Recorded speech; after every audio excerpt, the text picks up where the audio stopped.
sentinels, and those that tasted the bite of his sword named him the Doomslayer.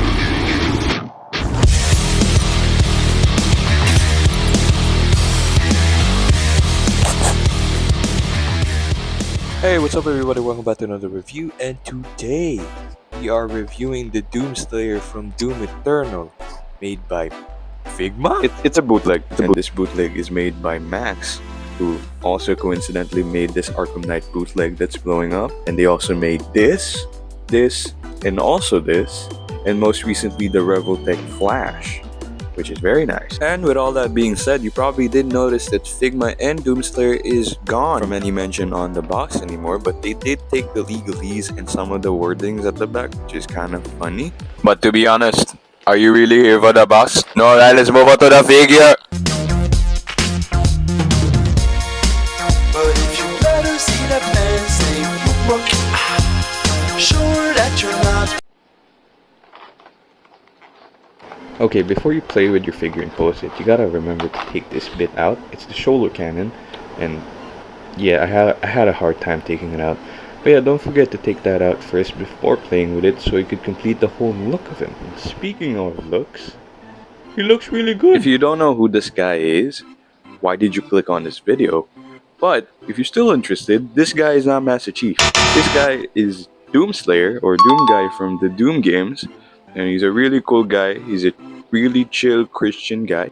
He literally beats up demons, puts them to hell. And that being said, this look of him is based on the Doom Eternal games, and he looks very good. And one thing that I really have to point out first is that the color match the flesh tones compared to the Figma version quite well. I'm not saying the Figma one was bad, I'm just saying for a bootleg, this one looks really good, especially the metallic paint. They're applied quite nicely, even the little details with the oranges and stuff. And the feel of it as well is quite nice. I just wish it had the black wash and the weathering that the original did. Either way, normal lighting, it looks really good because I'm looking at it right now. Plus, considering that it's made out of rubber instead of plastic, the details of it pop so much more better. And because it's made out of rubber, there's weight to it and there's heft, which makes it very nice.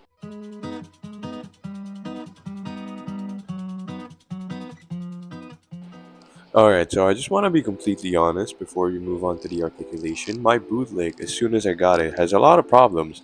Like, for example, the arm blade. When I first popped it off the tab, it just never tabbed in quite well anymore. I think it was because there was a little bit of paint holding it up, and then as soon as I loosened that, it's gone. But one thing that is also loose is the head. I think it's because it got warped, but it just never plugged in quite well anymore. And every time I want to pose it, it keeps popping off, and it's very annoying. It's made out of rubber. Same thing with the skirts. It's made out of rubber, and it won't tab in or port in the mushroom peg anymore. And it's kind of annoying, but it's an easy fix, which is good.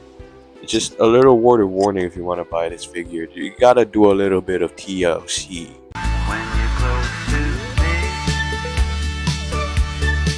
Starting off first with the articulation, there's this weird thing that this is the first time I've seen it.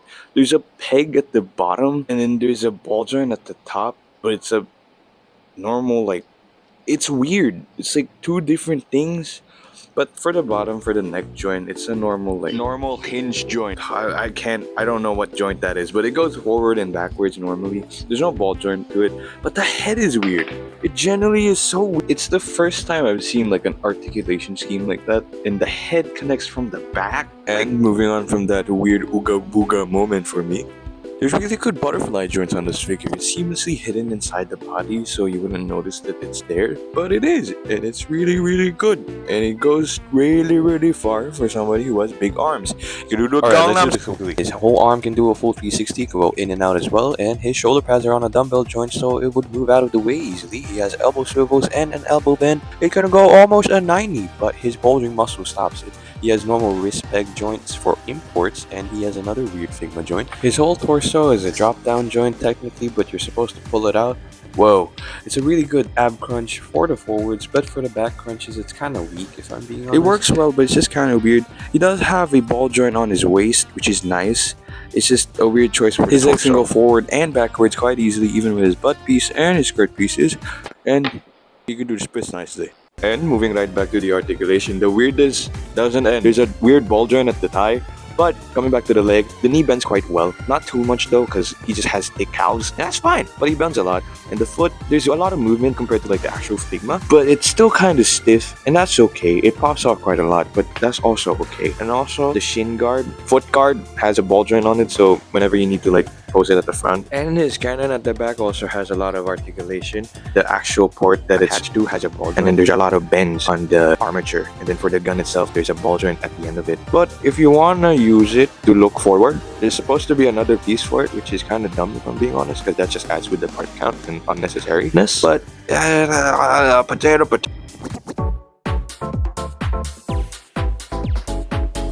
And that was a really good segue for me to talk about the accessories. But first, We're gonna talk about his hands, because he's got too many. Starting off first, we got his open palm hands, and it looks so chunky. and that's actually one of the main complaints that I keep seeing with people having this figure, is that his hands are too small. And moving on with more hands that are kind of too small is his open, relaxed hands that kind of look like trigger fingers. Trust me, they're not, because these are the trigger fingers. They're only for the right hand, and they're both for the super shotgun, chainsaw, and BFG. But they're very two different things. And here's more hands. They're supposed to be for the crucible, but they're both molded in a way there's no cuts for them, so I had to cut them myself. And I don't know which one is which, because they're both molded in, and I don't know, I never figured it out. And by far, if I'm being honest, the best and my favorite accessory is his thumbs up hand, because it's very versatile and I love it a lot. Because now Deadpool has a buddy with thumbs up hands. And moving on from his buttload of hands, let's move on to his weapons. Starting off first with his arm blade. Now this one looks really nice, and it plugs in much more better than the retracted version, which is actually really cool, and it looks really good. The Bootleg did a good job at copying Figma's design as well. Now moving on from the arm blade, we're moving on to his my much preferred melee weapon, his chainsaw. I don't know why I love it, but I love it so much because I love characters who have chainsaws, you know, like Ash, Chainsaw Man. Ash, and of course Doom Guy. But speaking of the actual like accessory, it looks really nice. They really did capture the look of a chainsaw, but my only complaint is that the pull cord is too small that I accidentally snapped it off. And here comes another accessory, which is the crucible. I love this thing. It looks so badass. It just literally has writings of hell, and Figma did a really good job of copying the in-game model, and it looks The great. Bootleg did a good job at copying Figma's model as well, but there's a little mole error on mine where there's a line and it looks like pink. And here's another accessory that has a pink problem, is the super shotgun.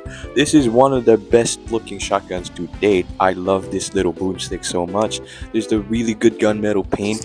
His grappling hook is really cool, and no, it doesn't detach, which is kind of sad, but it looks really accurate to the in-game model, except for the part where the wood grain is pink. And here comes the last but not the least accessory of Doom Guy, which is literally the BFG, which stands for Big fucking gun. But if I'm being honest, in terms of this Bootleg, this is by far like the cheapest accessory in this whole set, because it's very hollow, and then there's a lot of glue residue on it, and it's so unpainted.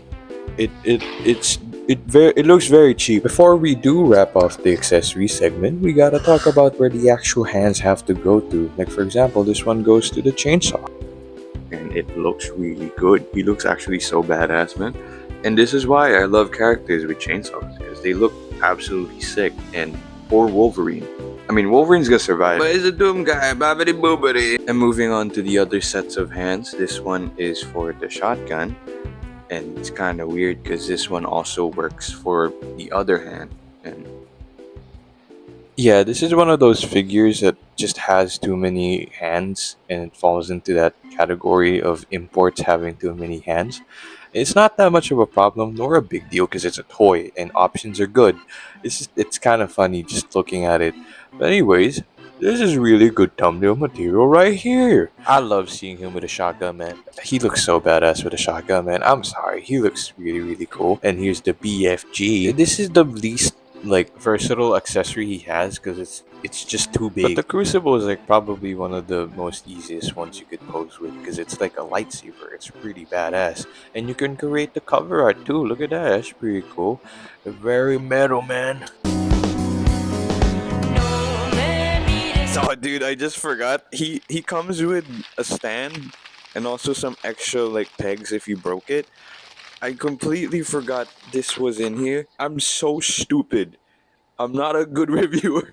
But yeah, he comes with with a stand, even has like an adapter if you want to do something with him. It's not a good stand, especially for a figure like this one where he's absolutely heavy.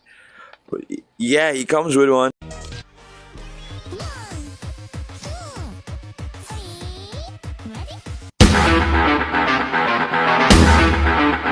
Alright, we're finally at the final stretch.